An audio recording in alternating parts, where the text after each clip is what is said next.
Amalan zikir yang patut kita amalkan seharian. Tak payah nak tinggal-tinggal. Amal yang ringan-ringan dan banyakkan yang ringan. Rabi'atul Awadawiyah, wali Allah perempuan, bukan laki-laki. Sebelum naik matahari, selepas fardu subuh, dia akan kata la ilaha illallah 70,000 kali. Baru naik matahari.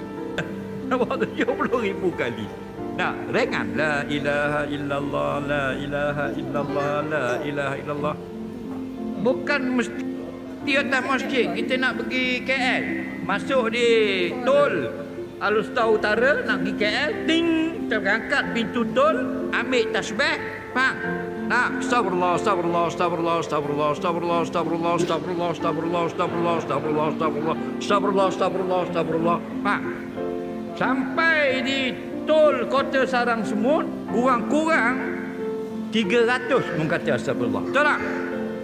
300 astagfirullah, satu saja Tuhan terima, licin dosa mu habis. Faham lagi? Mu jadi orang kaya di akhirat. Sebab kerja bila mu zikir, mu kerja dengan Allah. Bila kerja dengan Allah, gaji mahal. Kita sekarang gaji murah sebab kerja dengan manusia. Hei manusia, kamu semua miskin. Betul tak? Allah ni ghaniyun 'anil alamin. Dia lebih kaya daripada alam ini.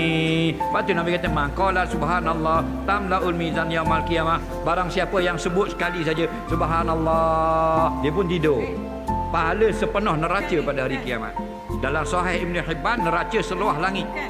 Wa man qala subhanallah walhamdulillah tamla'ani. Barang siapa yang kata 2 kali subhanallah alhamdulillah, dia pun tidur, 2 neraca penuh, 2 langit penuh pada hari kiamat pahala.